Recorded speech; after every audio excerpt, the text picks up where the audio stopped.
Hello, welcome to my weekly live.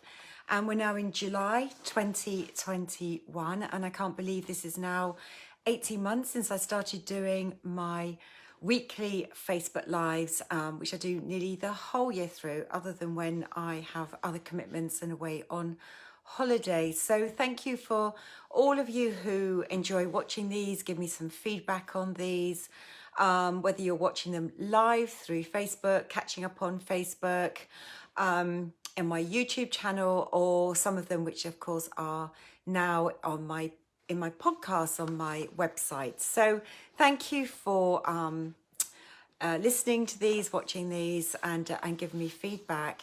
And tonight I've decided to dedicate this one to fats, and most of this in particular is going to be about essential fatty acids. And I'd like to thank one of my clients, Janet, for raising something with me, because when I look back, I realised I hadn't done, well, I don't appear to have done a Facebook Live, or I don't think I have, about essential fatty acids, which I can't believe. And I think that's a massive oversight of mine. So tonight I'm going to bring you fabulous fats, and why essential fatty acids are just so important to our health. And of course, I'm going to talk about their role in gut health as well, and where we can get these fats from, and why we need to include them in our diet. But I just thought I'd start off first of all just talking generally about fats, because people are a bit fearful of fats. People worry that fats are going to make us fat, and people are also very concerned about the role of fats and cardiovascular disease. This goes right back to the 1950s.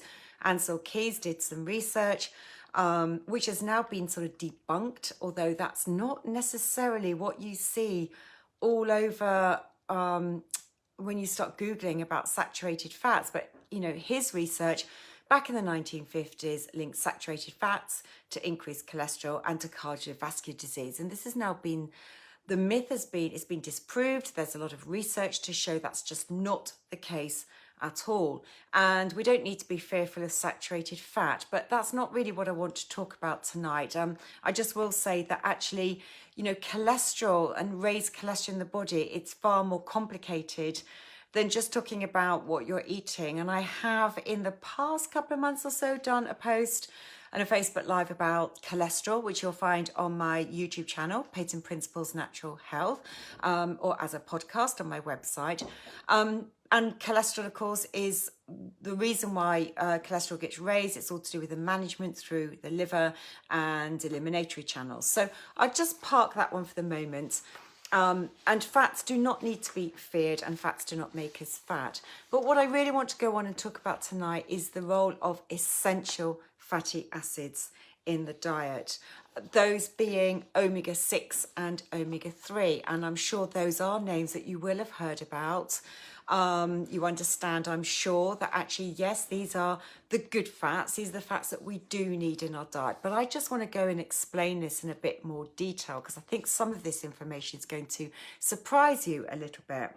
So omega-6 and omega-3, they're known as essential fatty acids. And the reason why they're called essential is because the body cannot make them for itself. So we do need to get both of these groups and types of fats from our dietary sources. So that is important for both of them.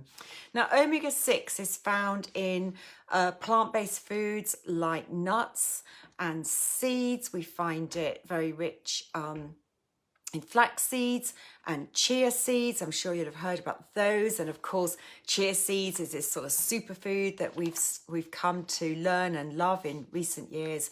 And we even find some omega-6 a little bit in other things as well, like oily fish and walnuts. In fact, omega-3 is particularly rich in the omega-3 is particularly rich in oily fish. And you also find omega-3 in green leafy vegetables and flax seeds and chia seeds, and walnuts, green leafy vegetables. But this needs to be expanded on in a little bit more detail. But first of all, let me just talk about this omega-6 and omega-3 ratio, because they are both important to our diet. We do need both. They are both essential. However, the ratio has got completely skewed in most Western diets. And typically in an average person's diet, there is likely to be 20 times the omega-6 as there is the omega-3.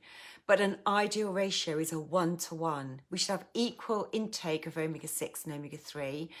But actually, the reality is it's more likely to be 20 times the omega-6 to omega-3.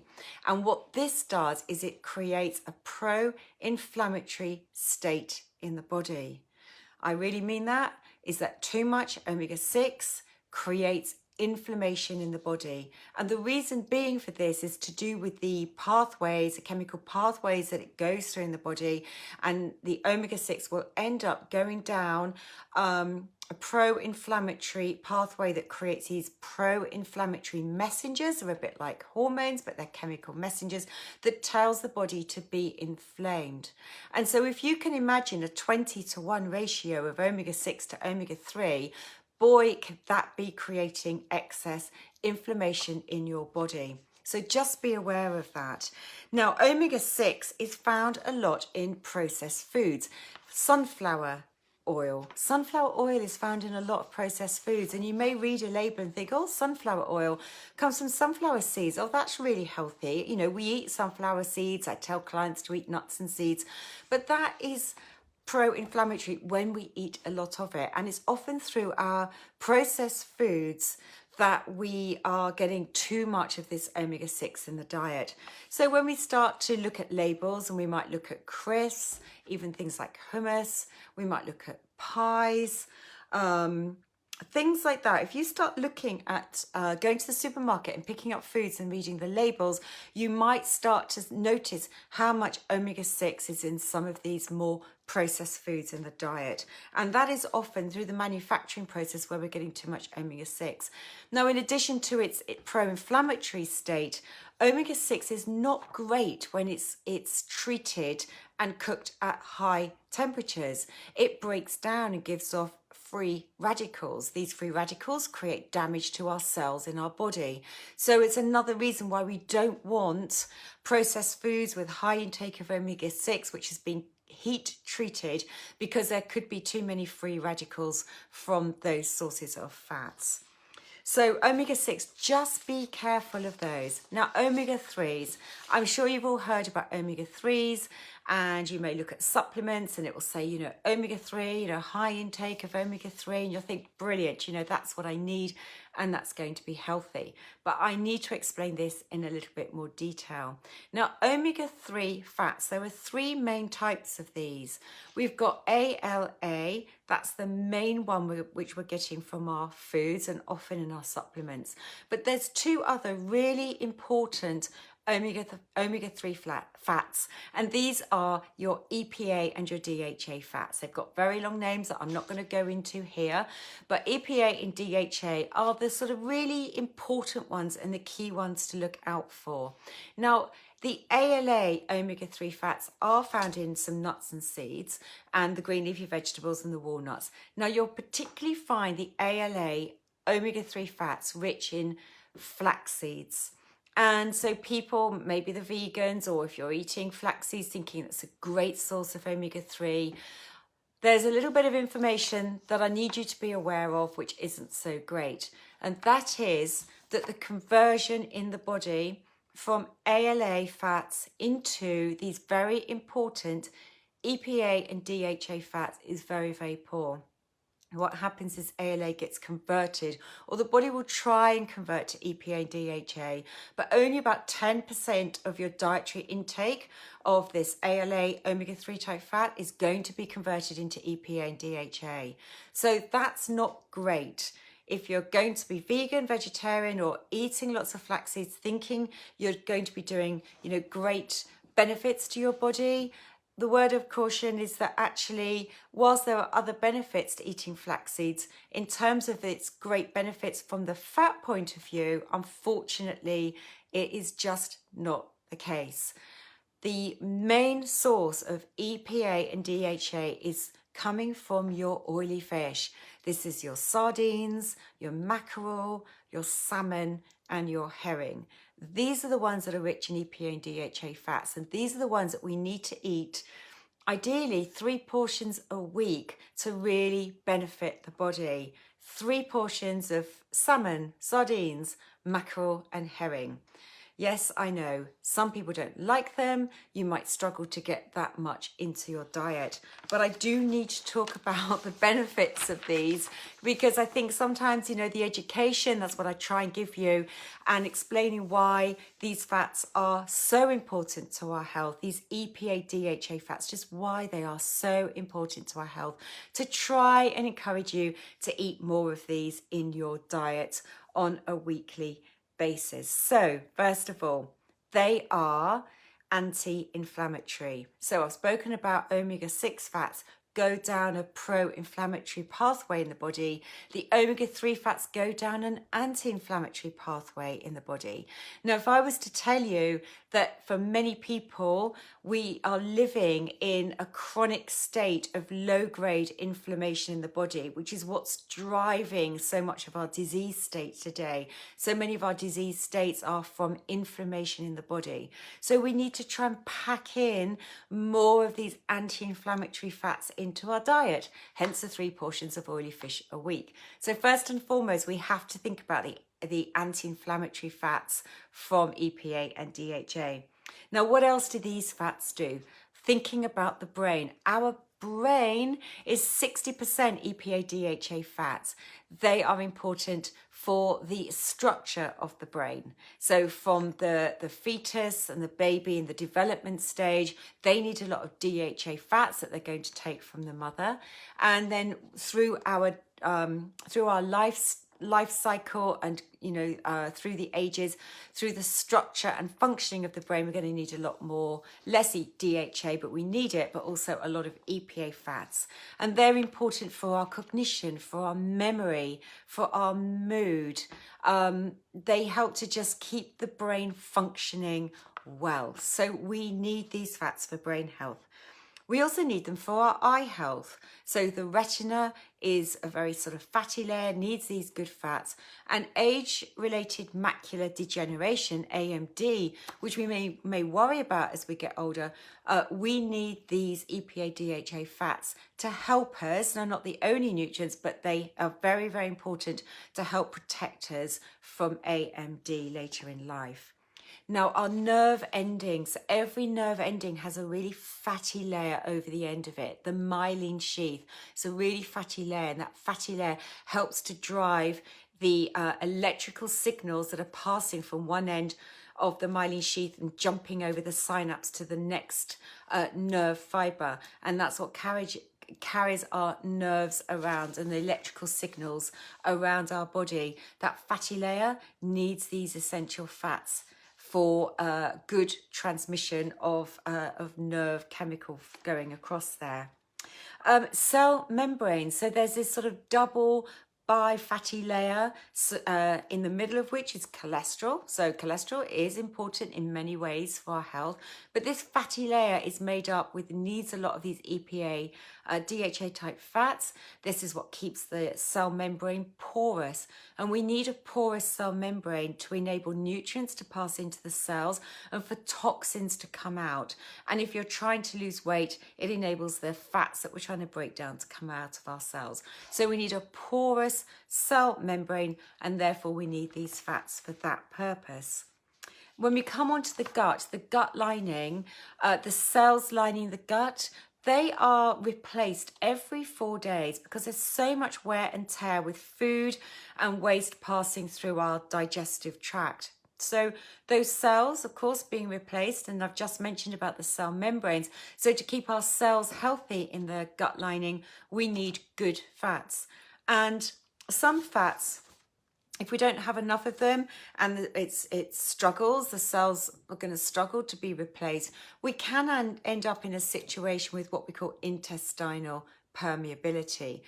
You may have heard the phrase leaky gut, and leaky gut means there are gaps occurring in between these cell membranes. And what happens with that is it enables toxicity to pass from the gut and into the bloodstream, which isn't healthy, as you can imagine. So for healthy gut lining, we need good fats. And inflammation in the gut, you know, if we've got dysbiosis, if we've got too many pathogenic bacteria creating those toxins, it could create inflammation in the gut lining. And we do not want an inflammatory state. And so, of course, knowing they're anti-inflammatory, we need the fats to help lower inflammation that's going on in the gut. And finally, one of the more recent discoveries is that essential fats is helping with our microbial diversity. We know the beneficial fats. We know we need an abundance of these fats, and we know we need a diverse range of them. So for microbial diversity and abundance, which is helping to keep levels of more pathogenic strains down in the gut, we need to have a higher intake of these beneficial fats in our diet. Now, I mentioned at the start that fats don't make us fats, and there's lots of research around this, but you may not know that these good fats, EPA, DHA type fats, help to mobilize and break down our fat stores. So not only do they not make us fat, but they're actually helping with weight management and controlling our weight and helping to prevent weight gain. Fats also help to keep us fuller for longer, so it may stop you snacking in between meals, which in turn could lead to weight gain as well. Numerous studies support essential fats and their role in reducing cardiovascular disease risk. Lots of research around that. And, you know, the anti-inflammatory action of these fats has numerous benefits. I talked about the disease states in the body, but for skin health, helping to lower the risk of eczema, for joints, because a lot of joint pain is because of inflammation going on in the joints. So skin health, for asthma, and of course things like inflammatory bowel disease because of the inflammatory nature of that. So numerous benefits. But of course, I get asked by clients, I hate fish. What am I supposed to do? Because I've already mentioned that the main source of these EPA DHA fats are coming directly from those oily fish, mackerel, salmon, sardines, and herrings. So you hate fish and you hate oily fish. What are you going to do?